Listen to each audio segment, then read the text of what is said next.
Bom, é isso. O presidente Lula se reúne nesta terça-feira com os 10 líderes da América do Sul e ontem o presidente esteve com o representante da Venezuela, Nicolás Maduro, para falar sobre essa reaproximação com a Venezuela e a reunião, claro, com os líderes da América Latina. Hoje o Jornal da Manhã recebe aqui, presente em nosso estúdio, o analista internacional Gustavo Segre. Segre, bem-vindo, um prazer recebê-lo aqui. O prazer é meu, Tiago. Adriana, muito bom dia a todos. Bom dia, Segre. Por que a visita de Maduro ao Brasil e a recepção de Lula deram tanto o que falar internamente e internacionalmente também? Porque, de alguma maneira, o Brasil está se posicionando do lado dos ruins, do lado dos ditadores. Fica muito claro que a economia venezuelana está passando por problemas provocados, gerados pela sua própria política. Em 1970, para termos uma ideia, o poder de compra do venezuelano era 3 vezes o poder de compra do brasileiro. Entre 1959 e 1983, o desemprego da Venezuela era dos menores da América Latina.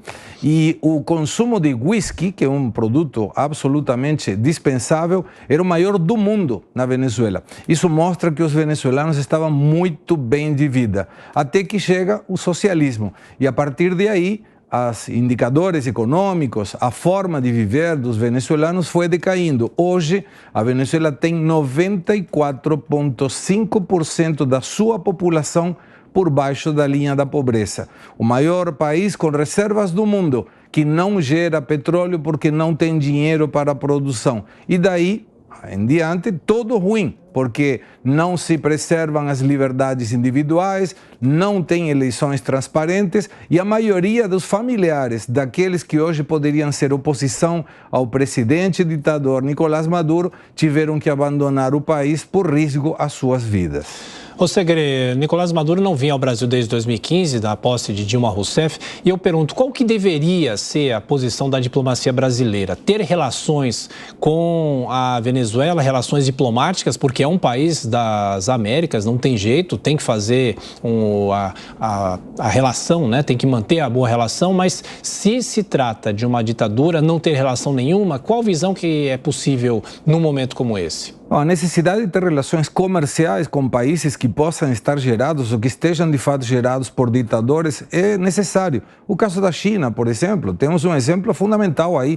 O Brasil depende do comércio com a China, mas isso não quer dizer que tenhamos que fazer umas pompas como as que foram vistas através das demonstrações de afeto e amizade do próprio presidente Lula.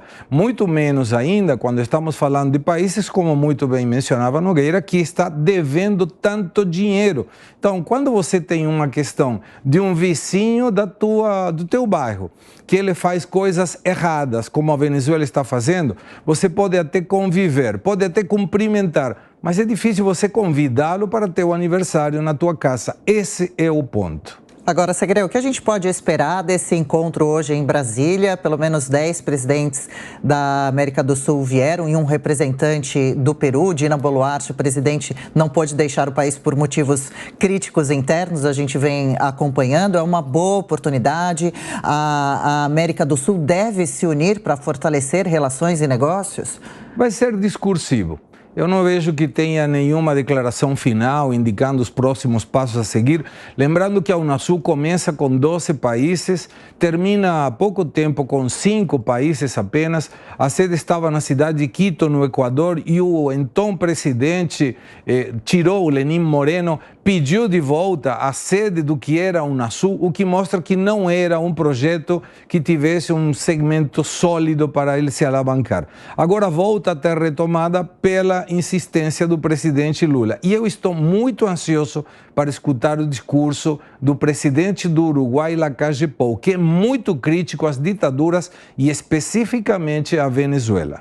Esse encontro pode ter algum avanço em relação ao Mercosul, aos países que integram o bloco? A gente já falou aqui muitas vezes sobre a tal da moeda única, né, que sempre foi aventada. Não me parece, Thiago. Acho que não vai ter nenhuma vinculação com o Mercosul.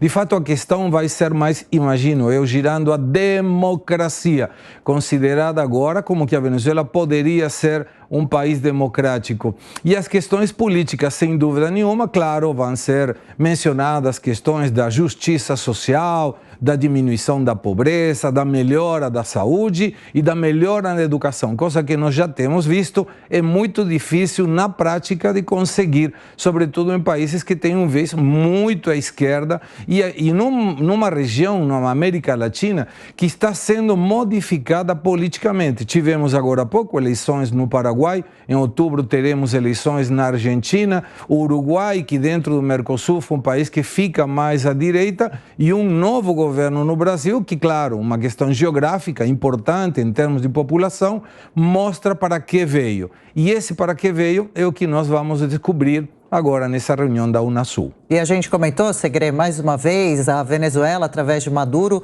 tem uma dívida com o Brasil. Que dívida é essa? Agora o governo tenta negociar esse valor. Você acredita que o país vizinho poderá pagar e quitar esse débito? Em dinheiro? Não, com certeza que não. A Venezuela não tem recursos, não tem dólares, tem multinacionais saindo, uma economia totalmente controlada pelo Estado e todos sabemos que não tem dinheiro para pagar absolutamente nada, nem sequer pagar questões indiretamente ou diretamente do próprio país. O que pode acontecer é que a Venezuela proponha pagar essa dívida com petróleo ou energia. E não seria um mau negócio conseguir essa dívida sendo paga por aí. O grande problema, vai ter que construir uma estrutura física para conseguir recuperar. E aí vem de novo, da onde que vai sair esse dinheiro? E muito provavelmente, novamente, do BNDES. A questão especificamente foi de uma época em que o BNDES financiava países ideologicamente vinculados. Argentina através do trem, Cuba através do porto, Venezuela através do metrô. E esses investimentos em que participavam empresas construtoras, que nós todos sabemos como terminaram, ficaram impagos. No caso da Cuba, teoricamente vai pagar em charutos. E no caso da Venezuela, teria a possibilidade de petróleo e energia. Vamos ver qual é a proposta. Ô, Segre, só para a gente fechar a nossa conversa, em relação à Venezuela ainda. A Venezuela, claro, como qualquer país, é um país soberano, né? As interferências externas são muito discutíveis, mas eu pergunto, o futuro da Venezuela, não há no médio prazo ou até longo prazo uma previsão da saída do chavismo, vamos dizer assim, do poder, né? Estão preparando uma sucessora para a próxima sessão política, que seria quando Maduro, teoricamente, deverá terminar o seu mandato. Mas ainda não fica claro. Eu espero de todo o coração que essa reunião da Unasul permita para mostrar, fazer um pouco de pressão dos países da região, mostrando à Venezuela que essa fase política dele está concluída e que deve abrir as questões. E se um país como a Venezuela, eventualmente como Cuba, sou mais pessimista no caso de Cuba, começa a abrir a democracia pura e plena, a região estará muito melhor. Só para a gente encerrar, Segre, justamente nesse momento, devido à guerra na Ucrânia, a Venezuela acaba ficando numa posição de vantagem devido ao petróleo. Inclusive, outros países como Estados Unidos também estariam tentando uma reaproximação devido a esse interesse? Sim, claro. Ele tem a maior reserva do mundo, o petróleo. A questão é que isso está por baixo da terra e ele precisa tirar, explorar esse petróleo. Para isso vai precisar muito investimento. Investimento que a Venezuela não tem recursos suficientes. Logo, precisará alinhar com países como Estados Unidos, que são contrários a ditaduras, claramente, mas negócios são negócios, amizades à parte. Valeu. Gustavo Segre volta daqui a pouquinho na nossa programação, a partir das 5 da tarde, no 3 em 1, debatendo as principais notícias com Alan Gani, Fábio Piperno e a apresentação do Evandro Cini. Até mais tarde, Segre. Valeu. Até mais tarde. Obrigado.